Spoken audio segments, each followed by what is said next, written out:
같이 읽겠습니다. 시작. 만군의 주의 날이 교만하고 거만한 모든 자와 위로 높여진 모든 자에게 임하여 그를 낮추며 또 높고 높이 치솟은 레바논의 모든 백향목과 바산의 모든 상수리 나무와 모든 높은 산과 위로 높여진 모든 작은 산과 모든 높은 망대와 모든 견고한 성벽과 다시스의 모든 배와 모든 아름다운 그림에 임하리니 사람의 거만함이 굴복되고 사람들의 오만함이 낮아지리라. 그날에 주만 홀로 높여주시며 그분께서 우상들을 철저히 제거하시리라. 또 주께서 일어나사 무섭게 땅을 흔드실 때에 그분의 두려움과 그분의 위엄의 영광으로 인하여 그들이 바위 굴과 땅굴 속으로 들어가리라. 그날에는 사람들이 각각 자기를 위해 경배하려고 만든 자기의 은 우상들과 자기의 금 우상들을 두더지와 박쥐들에게 던질 것이요 또 주께서 일어나사 무섭게 땅을 흔드실 때에 그분의 두려움과 그분의 위엄의 영광으로 인하여 사람들이 바위틈과 험악한 바위 꼭대기로 들어가리라. 너희는 사람을 의지하지 말라. 그의 숨은 그의 콧구멍에 있나니 어떤 점에서 그를 수에 넣어야 하겠느냐. 기도하겠습니다. 하나님, 이 시간 말씀 주님 앞에 의탁합니다. 높이시고 함께 해주시고 또 인도해 주옵소서. 예수님의 귀한 전함을 받들어 기도합나이다. 아멘. 앉으시겠습니다. 자, 저는 오늘 인생을 의지하지 말라. 22절에 너희는 사람을 의지하지 말라라고 했습니다. 자, 여기 사람을 의지하지 말라.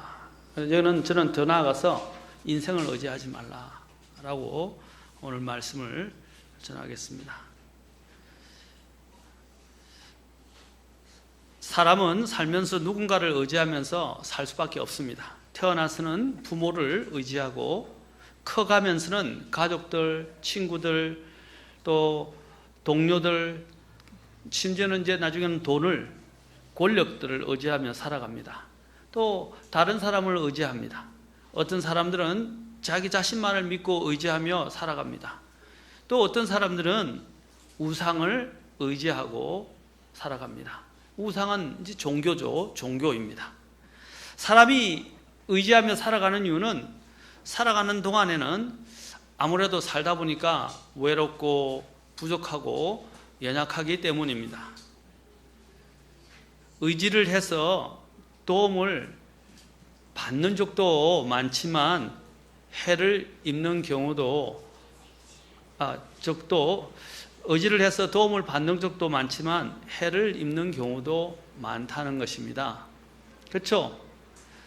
그래서 인간의 사실 생명이 어디에 달려 있습니까? 22절에 있듯이 그의 숨은 그의 콧구멍에 있나니 라고 말해요. 그의 숨은 인간의 생명이 어디에 있죠?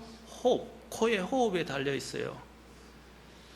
사실 자체 내 생명의 원인이 있는 것이 아니라 어떻게 해요? 바깥에 있는 공기를 들이쉬고 내쉬면서 살아갑니다. 이 공기가 없이는 살 수가 없어요. 그래서 바깥에 공기를 들어가게 하고 나가게 하는 가장 주된 두 개의 구멍이 있는데, 그렇죠? 그 구멍이 뭐죠? 하나는 콧구멍, 하나는 입이죠. 그런데 주로 사실 호흡을 할 때 제일 중요한 게 뭐냐면 코예요, 코. 피부로도 물론 우리가 숨을 쉰다고 하긴 합니다. 하긴 하지만은 주된 우리의 호흡은 코에서 옵니다. 여러분 물을 마실 때나 음식을 먹을 때 어떻게 하죠? 입 안에 입을 넣고 입을 그렇죠? 다물고 오물오물 씹죠? 그동안에 숨을 어디서 쉬어요? 잠을 잘 때 뭐로 숨을 쉬죠? 코로 숨을 쉬어야 되죠? 코를 숨을 쉬지 않으면 어떻게 돼요? 구강구조가 틀어져요. 그렇죠? 어떤 사람들은 구강구조가 안 좋고 이 아데노이드나 비염이나 여러 가지 상태가 안 좋아지면 어떻게 해요? 입으로 힘을 쉬게 되면요, 입이 자꾸 벌어지면서 이 전체 얼굴 구조가 문제가 생기기 시작합니다. 입이 튀어나오게 되고 이빨이 튀어나오게 되고. 그래서 그런 문제를 현대인들은 많이 겪고 있어요. 왜냐하면 입을 다물고 코로 숨을 쉬어야 돼요. 그래 병균도 덜 들어와요. 그렇죠? 또 코에 윤기가 거기 있는 모든 바이러스나 먼지들을 또 걸러내고 들어가면서 어떻게 하죠? 걸러내면서 코 점막이 또 어떻게 해요? 그런 또 이물질들을 또 막아주면서 형성되죠. 그렇죠? 근데 입으로 바로 들어가면 바로 기관지로 바로 들어가게 돼요. 그럼 폐나 기관지가 다 안 좋아지게 되죠. 그래서 코로 숨을 쉬어야 정상적이며 건강해집니다. 잠을 잘 못 자는 사람들 중에 문제가 뭡니까? 입을 벌리고 자는 거죠. 그리고 입으로 숨을 쉬는 거예요. 코로 숨을 못 쉬니까. 그 고통이에요. 그리고 건강에도 안 좋아져요. 그렇죠? 그래서 여러 가지 문제가 많이 생깁니다. 자, 마찬가지로 제가 의학자는 아니지만 우리가 상식적으로 이 부분들에 대해서는 이미 그 중요성은 잘 알고 있습니다. 그래서 코라는 것은 인간에게 있어서 굉장히 중요한 부분입니다. 왜냐하면 인간이 살아가는 가장 원초적인 숨을 들이쉬고 마시는 주된 기관이기 때문입니다. 기관. 자, 그런데 이 콧구멍의 역할이 대단하다는 것을 알 수 있습니다. 아무리 천하장사를 할지라도 콧구멍을 하나 말아버리면 어떻게 해요? 발부둥 치다가 죽게 돼요. 그렇죠? 입으로 숨을 쉬는 데는 한계가 있어요. 바로 인간의 생존 자체가 이 코에 달려있다고 해도 이것은 과언이 아니다 할 정도로 참으로 신기한 것이라고도 할 수 있습니다. 그런데 또 한편으로 보면 인간의 생명이 코에 있다고 하니까 어떻게 해요? 참, 이 코 하나에 달려있는 인생, 그죠? 허무하지 않아요? 무력하지 않아요? 굉장히 허무하고 인간이 이렇게 무기력한가 하는 것을 우리가 보게 됩니다. 사람이 그렇습니다. 그래서 하나님은 뭐냐면 그 코에 이 숨을 통해서 살아가는 이 인간이 얼마나 유약하고 연약하고 부족한 무력한 존재인지를 하나님이 알라고 말씀하십니다. 그래서 그런 존재에 불과한 그 인간을 의지하지 말라, 그런 인생을 기대하지 말라라고 말합니다. 그 인간을 의지하고 기대하는 것이 뭐라고요? 그건 어리석은 짓입니다. 인간은 특히 하나님 앞에서 절대적으로 무력한 존재입니다.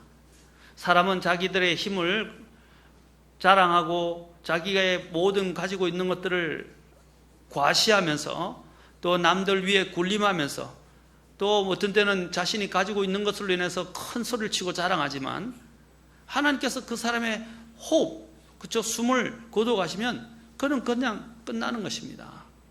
아무런 가치가 없는 존재가 된다는 거예요. 왜 우리가 인생을 의지하지 말아야 됩니까?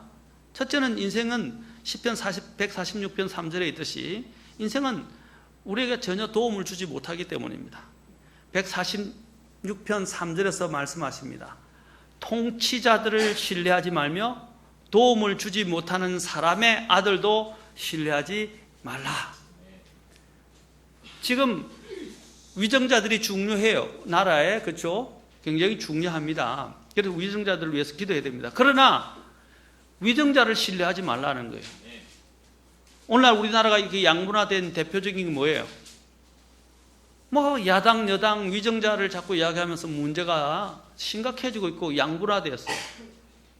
참 나라의 비극입니다. 조선시대에서도 당파로 나라가 쫄딱 망했는데, 그렇죠? 이제 지금 와서도 또 당파 싸움과 사람 싸움하고 있어요. 이데올로기 싸움을 하고 있어요. 이거는 통치자들조차도 신뢰하지 말라는 것입니다. 우리가 신뢰할 것은 뭡니까? 아까 하나님이지 않습니까? 하나님께 기도해요. 제가 그런 말씀드렸잖아요. 사드나 어떤 대통령 누구를 지지하고 하는 것은 개인적인 선호가 있을 수 있지만 그를 의지하지 말라는 거예요. 국가를 세우는 것은 하나님의 손에 있어요. 그래서 그리스도인들이 회개하고 기도해야 됩니다. 야당 여당이 어디 있어요? 하나님 앞에 기도해야지. 중요한 것은 그리스도인들이 깨어 있어야 되고 기도해야 돼요. 두 번째로는 인간을 왜 의지하지 말아야 합니까?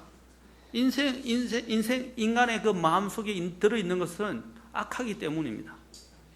전도서 3장 9절에 보면 해 아래서 이루어진 모든 일 가운데 악한 것이 이것이니 곧 모든 사람에게 한 가지 일이 임하는 것이라. 또한 참으로 사람들의 아들들의 마음에는 악이 가득하며. 자, 해 아래서 이루어진 모든 일들 가운데 뭐예요? 악한 것이긴데 모든 사람들에게 한 가지 임하는 것, 곧 사람들의 아들들의 마음에는 악이 가득하며 그들이 사는 동안 마음속에 미친 것을 품고 있다가 그 뒤에 죽은 자에게로 가느니라. 사람들의 아들들의 마음에 뭐가 있다고요? 예레미야 17장에서는 뭐라고 했어요? 부패하고 가장 속이는 것으로 가득한 것이 마음이라고 그랬어요. 여기는 뭐라고 했어요? 악으로 가득하다 그랬어요. 그리고 또 마음속에 뭘 품고 있다고요? 미친 것이라고 그래요. 성경도 참 굉장히 강한 용어를 쓰고 있죠. 예? 여러분 전도서 보면 미친 짓이란 말이 몇 번 나옵니다. 미친 이런. 지금 마음속에 뭘 보면 미친 것을 품고 있다가 그 뒤에 죽은 자역으로 간다는 거예요. 그래서 사람들 마음에는 악이 가득하기 때문에 이 인간을 의지하지 말라는 거예요. 인간은 언제 어떻게 변할지 몰라요. 어떻게 속일지 몰라요. 그렇죠? 오늘 정치가들 이 변덕하는 걸 보세요. 그렇죠? 간에 붙었다, 썰기에 붙었다. 지조가 없어요.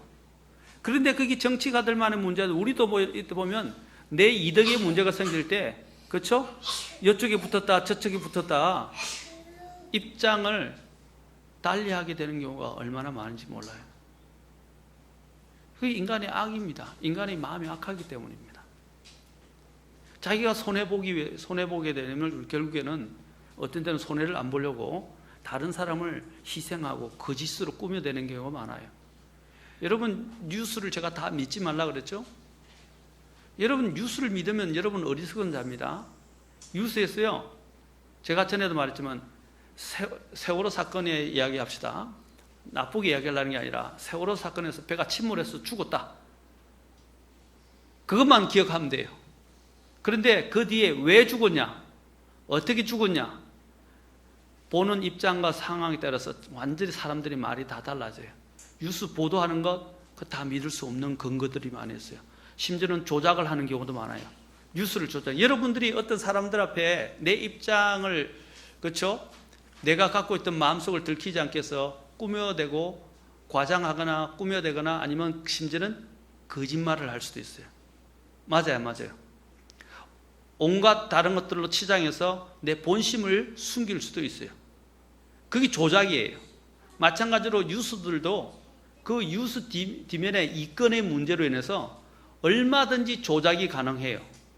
그 조작되어진 내용을 반복적으로 사람들에게 가르쳐 이야기해주고 보도하기 시작하면 어떻게 되겠죠? 사람들이 그냥 믿게 돼요. 거기에 대한 확실한 근거 없이 계속 그렇게 뉴스나 언론을 장악해서 그들로 하여금 사실들을 왜곡하고 그걸 매도하게 만들면 사람들은 계속 어떻게 해요? 계속 반복적으로 그게 세뇌됩니다. 그게 무서운 거예요. 그래서 제가 뉴스를 다 믿지 말라 그랬잖아요. 이 세상에 일어나는 것 온갖 음모와 조작들이 가득 차 있습니다. 제가 지금 말하고자 하는 요지는 사람들의 마음속에는 악이 가득하기 때문에 믿을 수가 없다는 것입니다. 우리의 인생은 또한 세 번째로, 우리의 인생이라는 것이, 인생이 마치 자기가 살아가는 것 같고 자기가 하는 것 같지만 결국에는요, 모든 것이 누구에게 돌아갑니까? 하나님께로 돌아갑니다. 그리고 인생의 그 길이 자기에게 있지 않아요.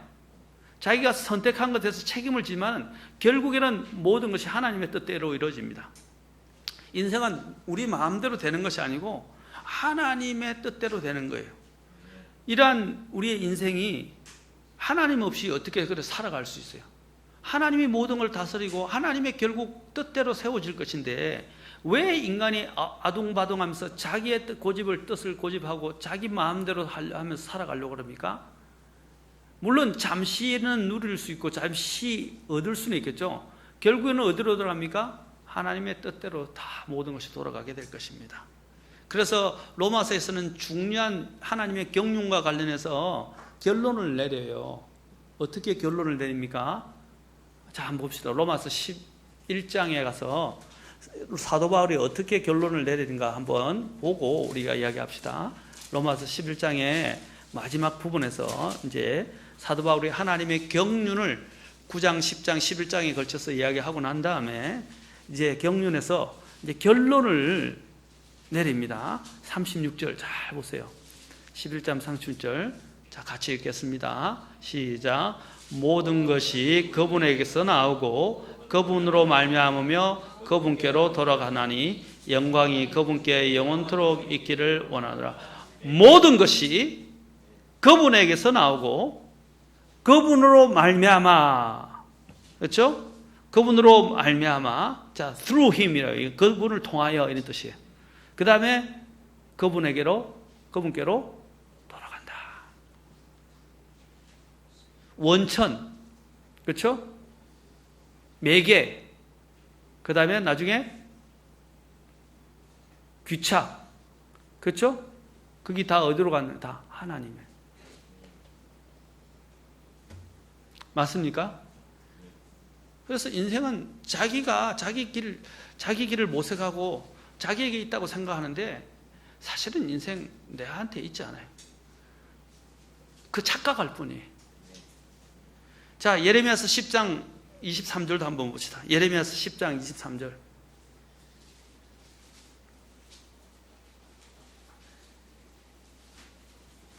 자, 몇 구절을 우리가 볼 겁니다. 예레미야서 10장 23절.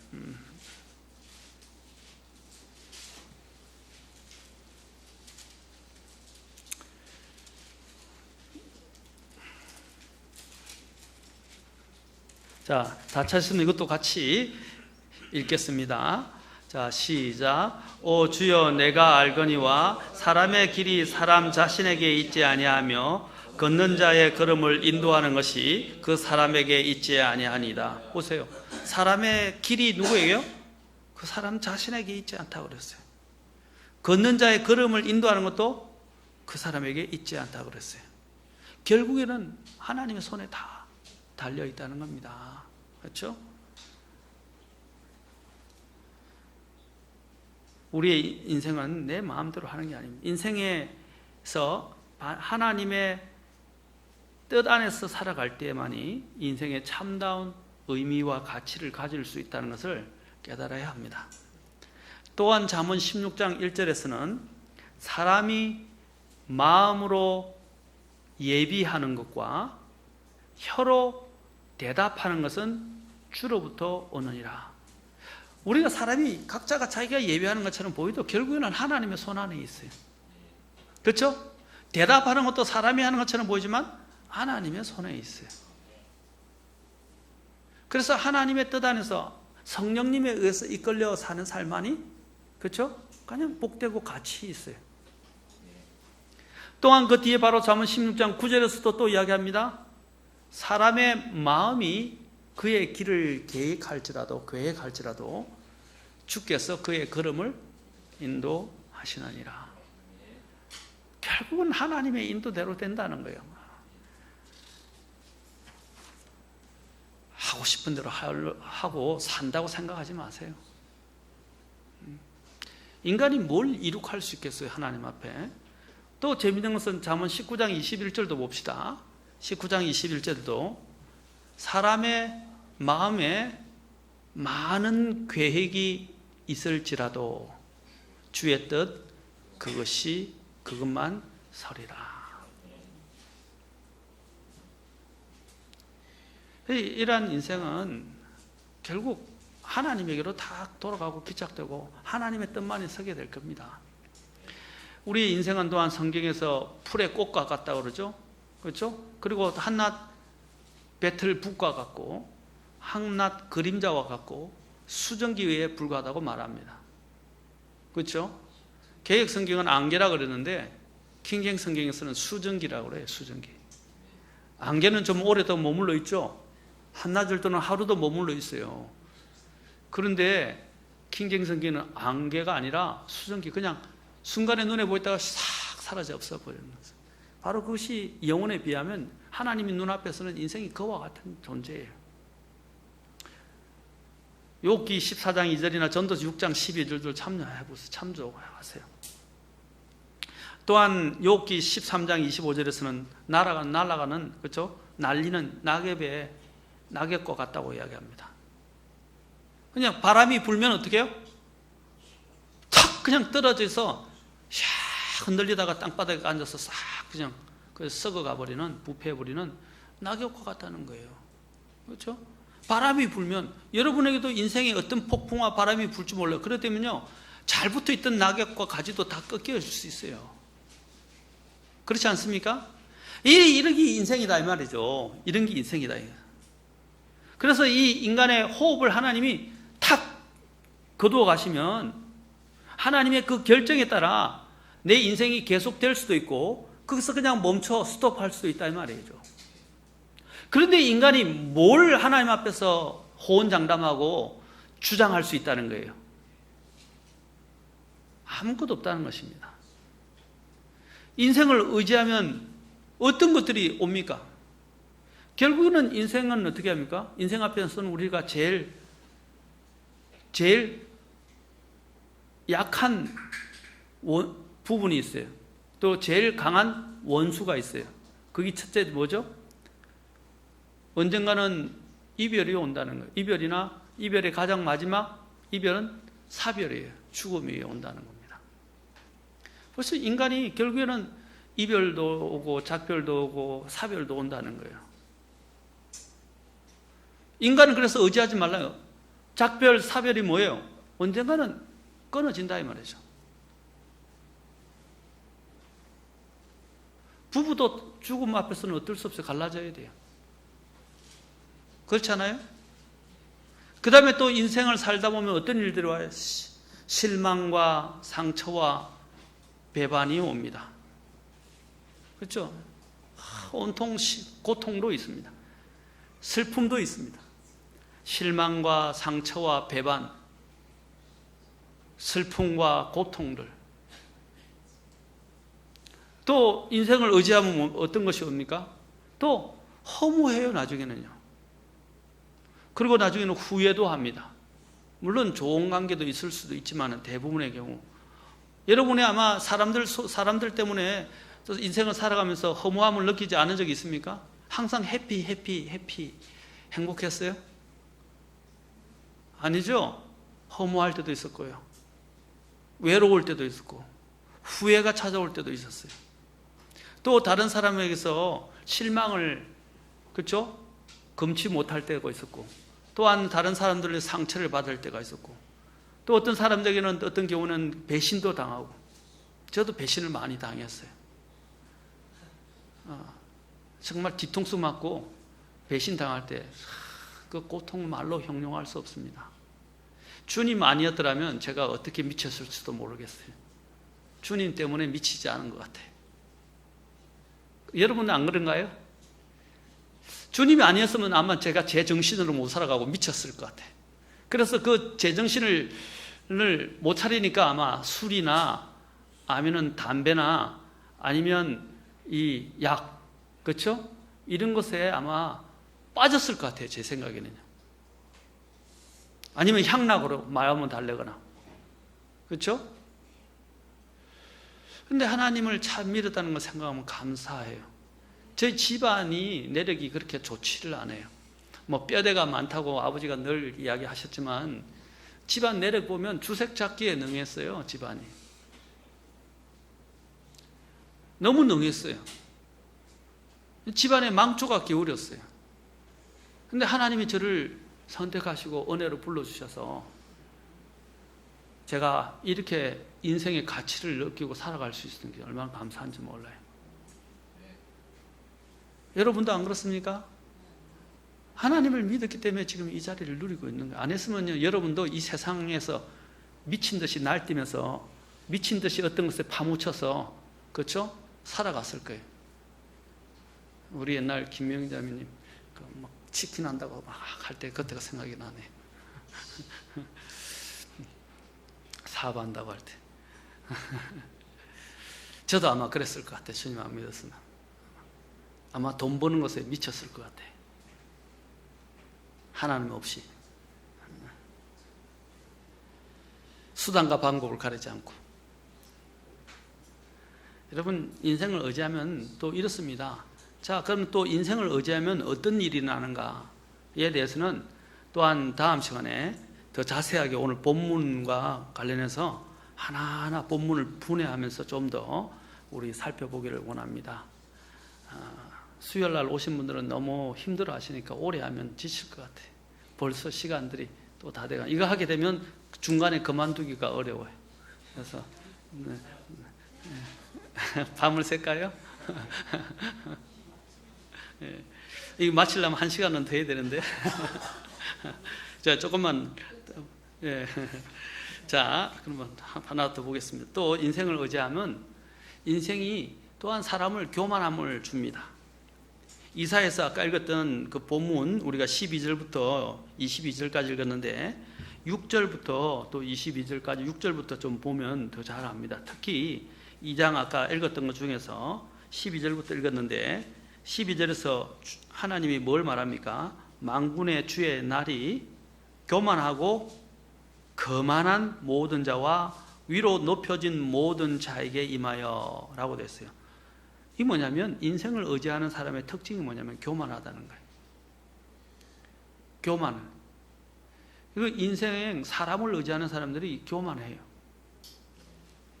여기 보면 13절에 보면 뭐가 나옵니까? 높고 높이 치솟은 레바논, 또 레바논의 모든 백향모, 그 다음에 바산의 모든 상수리 나무, 또 모든 높은 산, 위로 높여진 모든 작은 산, 모든 높은 망대, 15절, 모든 견고한 성벽.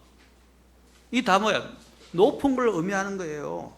그렇죠? 하늘, 우리가 오늘날 랜드마크 이 세계, 전 세계에서 지금 경쟁이 벌어지고 있는 게 뭔지 하면요. 마천루예요, 마천루. 마천루가 맞죠? 높이 세워진 빌딩. 그게 현대의 바벨탑을 삼는 거예요. 현대의 바벨탑이 뭐냐면 왜 랜드마크는 내가 최고다라는 거예요. 그리고 내가 가장 높이 있다는 것을 뽐내는 거예요. 이전에는 63빌딩이었는데 지금은 뭐 123층 저 롯데 빌딩이 들었었죠? 그렇죠? 전 세계마다 다 자기들의 위상을 높이기 위해서 최고로 높은 건물을 그 나라에서 아니면 그 지역에서 아시아나 그 대륙에서 그 다음에는 전 세계에서 가장 높은 빌딩을 짓겠다고 계속 바벨탑을 쌓아가는 그게 인간의 마음을 표현한 거예요. 인간의 마음은요, 인생이 그와 같아요. 그 인생은 한도 끝도 없고 욕심도 끝도 없고 계속해서 하나님 앞에서 높아지고 있어요. 그리고 하나님을 대적하려 합니다.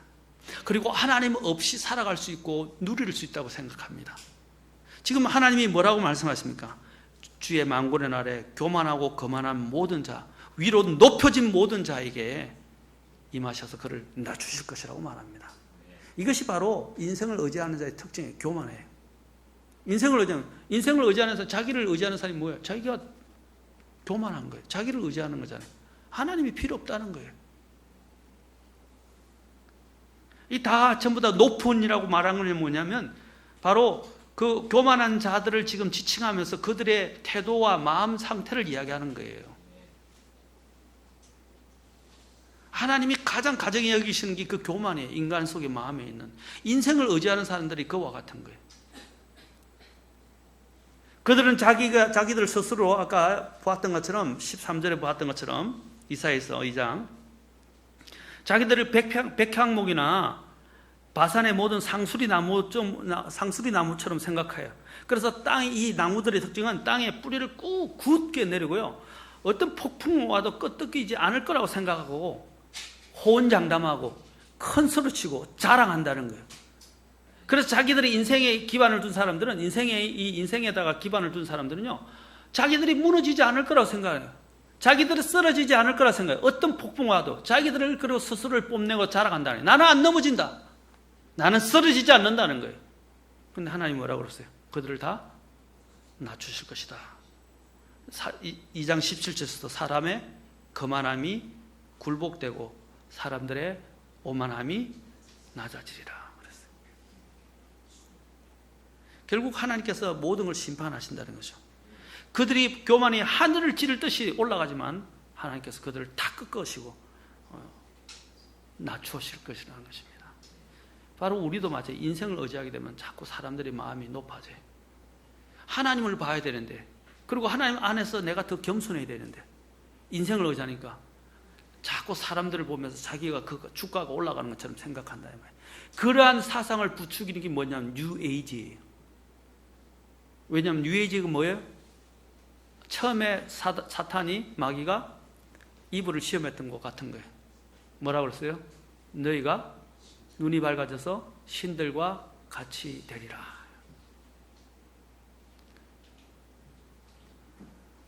무서운 이야기입니다. 그래서 이런 높은 망대와 같게 되고, 또한 아까 모든 견고한 성벽과 같이 되고, 이 백항목이나 상수리 나무 같은 교만한 사람들을 여러분 찾아가서 의지하려고 하지 말아요. 주님이 이스라엘 백성들에게 뭐래요? 이집트로 돌아가서 말을 구하려고 이집트로 가지 말라. 말과 병거를 구하려고 이집트로 가지 말라 그랬어요. 시리아를 의지하지 말라 그랬어요. 왜 그렇습니까? 이스라엘이 의지할 것은 강대국인 둘러싸여 있는 이집트와 시리아나 아시리아가 아니에요. 바벨론이 아니에요. 하나님이었어요. 하나님을 의지하지 않으니까 하나님이 그들을 사용해서 그들을 그렇죠? 그들 징계의 막대기로 사용하셨지만은, 그러나 하나님의 그들이 먼저 하나님을 의지했더라면 그런 불상사는 당하지 않았을 거예요. 그런 징계를 심판을 당하지 않았을 거예요. 여기 보면 그렇게 확 뻗어 있고 뿌리를 내리는 그런 상수리와 백항목 같은 그런 존재들을 자꾸 인간이 찾아가 의지하려고 그러는 거예요. 여러분도 생각해보세요. 위기가 찾아올 때 어떻게 합니까? 하나님 앞에 엎드려서 먼저 와서 기도하십니까? 아니면 사람들한테 전화하고 찾아가서 어떻게 해결할 건가 묻고 조언을 구하고 하지 않습니까? 한번 보세요. 내가 가지고 있는 문제점에 대해서, 심지어는 자녀의 문제점에 대해서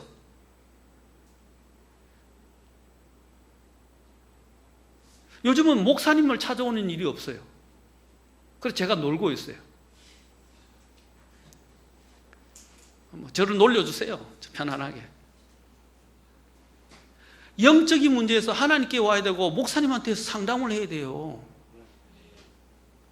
근데 요즘은요, 사람들이 너무 똑똑해서 그런지 자기가 영적이라고 생각해서 영적으로 인도해주고 말씀을 정말 잘 아는 하나님의 부르심을 받은 목회자들한테서 상담을 안 해요. 상담을 안 하는 대신 어떻게 앉았어요? 네이버 지식인 찾아보고, 또 더 안 되면 어떤 전문센터에 전화해서 물어보고, 상담센터에 전화해서 물어보고, 진로센터에 대해서 물어보고, 직업상담소에 물어보고, 심지어는 심리상담소에 전화해서 물어봅니다.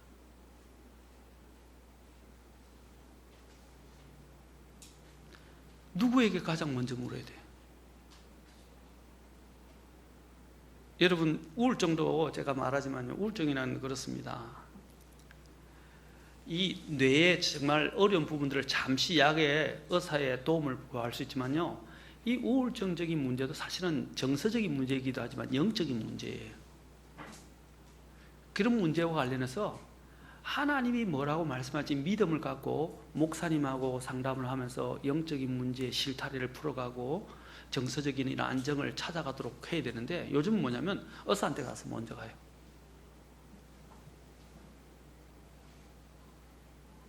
요즘 문제가 심각해지고 있어요.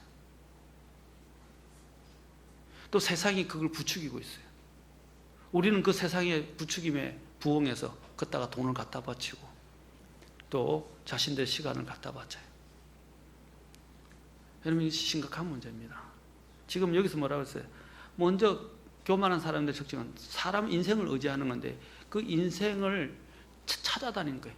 유리한 인생, 자기에게 도움이 되는 인생.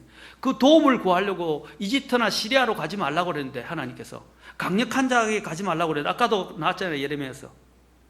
그렇죠? 사람을 따라가고 찾아가지 말라고 그랬는데 우리가 도움을 구하려 자꾸 글로 찾아가는 거예요.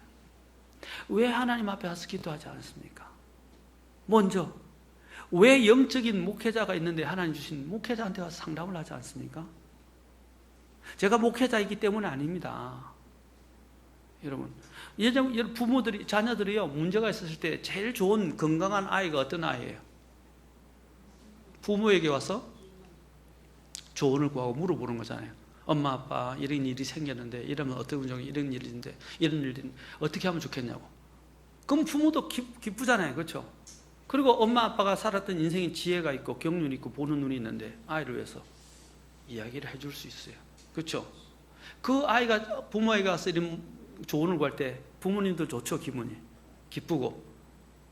그리고 신뢰한다는, 나를 신뢰하는구나 우리 자녀들이 하는 느낌을 받을 수 있어요. 그렇죠? 목회자도 마찬가지예요. 오늘 사람들의 문제점이 바로 여기서 현대의 바벨탑을 쌓고 있습니다. 이것은 여러 가지 문제가 있지만 특히 심리적인 문제도 있어요. 한 가지만 더 하고 마치겠습니다. 여기 다시스의 배와 아름다운 조각물을 보십시오. 여기 다시스의 모든 배와 모든 아름다운 그림에 대해서 이야기합니다. 여러분, 사람들이 백향목이나 상수리나무 같은 자연물뿐 아니라 배와 아름다운 예술품 같은 인공물, 인간이 만들어내준 창작물, 인간의 발견물, 인간의 문명들을 사람들이 의지합니다. 다시스의 모든 배가 얼마나 여러분 화려하고 아름답습니까? 이렇게 생각하시는데 그 당시에 이 다시스에 있는 배들은 최고의 무역을 하는 곳이었어요. 그게 만들어진 배는 그 당시에 만들어진 다른 어떤 곳에서 볼 수 없는 배들도 가득 차 있었어요. 오늘날 보십시오. 여러분 미국 외국에 가면요, 그 여러 가지 엄청난 화려한 보트들이 있는데 대단합니다. 그런 보트들의 이제 절정이 뭡니까? 예? 군인으로서는 항공모함이고 또 배로서는 뭡니까? 유람선, 크루즈라고 이야기하죠. 그래서 최고의 크루즈를 만들어냈는데 그게 뭐예요? 그때 옛날에 타이타닉 아닙니까? 절대로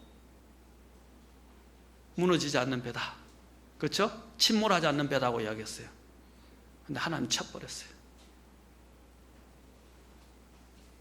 사람들이 자신들이 창안물을 자랑하고요, 자신들의 인공물들을 자랑합니다. 여기 다시스의 배가 바로 그런 거예요. 또 모든 아름다운 그림들, 예술입니다. 예술. 오늘날 보십시오. 예술 그림 하나에 수백억, 수천억까지 합니다. 그래서 그림에 사람이 미치는 거예요. 그 그림이 우상이 되고 그 그림이 그들의 돈이 되고 그 그림이 그들이 의지하는 게 돼요. 나중에는 금원도 나옵니다. 이런 아름다운 자연물을 만드는 창작물들과 조각품들과 아름다운 이런 예술품들이 바로 인간의 마음을 파고들어서 인간이 의지하는 수단이 되어버렸어요. 예술을 하는 게 나쁜 건 아닙니다. 그러나 그 예술에 미치면 안 돼요. 원래 하나님이 인간에게 재능을 준 목적이 뭡니까? 그것을 통해서 하나님께 영광을 돌리는 겁니다. 다음에 우리가 크리스찬 영화를 보겠지만은 여기 Facing the Giant라는 영화인데 우리 청년들은 봤다 그러더라고. 우리 가족들도 봤는데 그 믿음의 성부, 예? 이라는 영화인데 그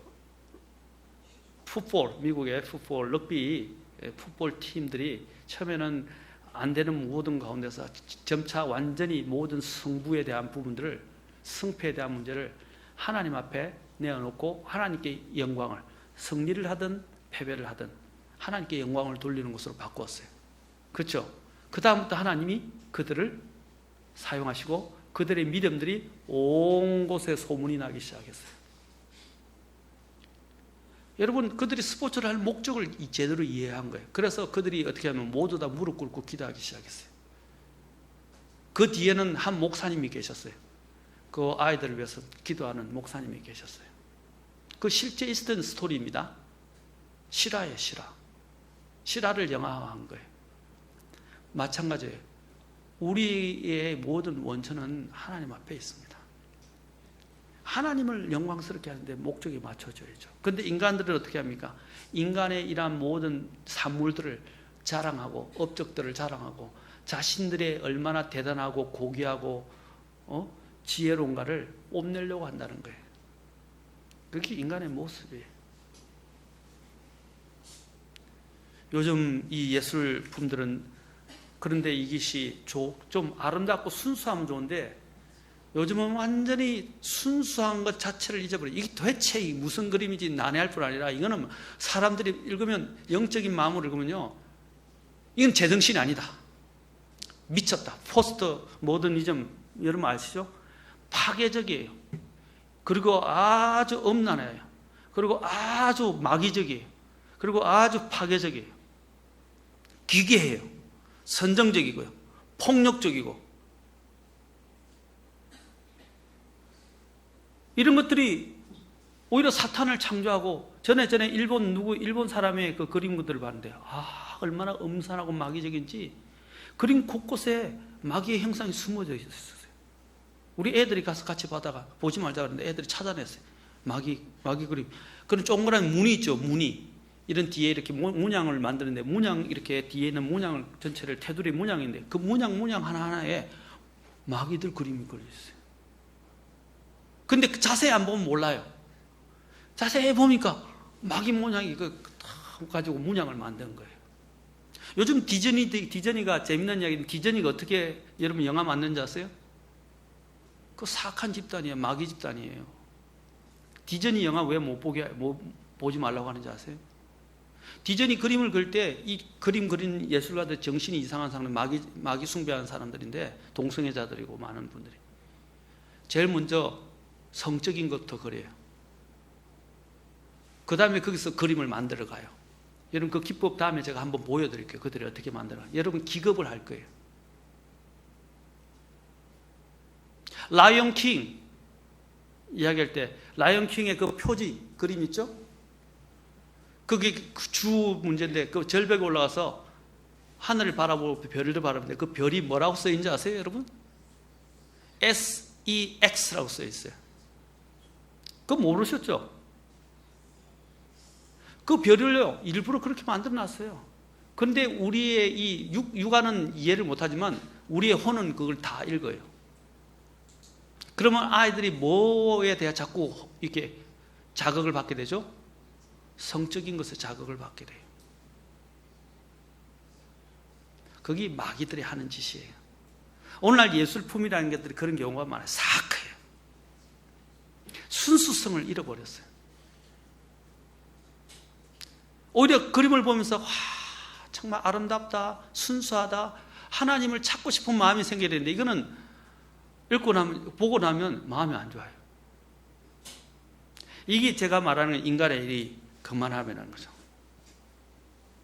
근데 하나님께서 2장 17절에서 뭐라고 했습니까? 사람의 거만함이 굴복되고 사람들의 오만함이 낮아지며 그날에 주만 홀로 높여지시며 라고 말합니다. 다음 시간에 제가 계속해서, 그 다음에 인간은 처음에 교만은, 그렇죠? 인생을 의지하면 교만하게 되고, 또 인생은 또 어떻게 해요? 세상의 것과 물질, 우상, 제가 이런 부분들에 대해서 계속해서 말씀을 전하겠습니다. 오늘 기도하겠습니다.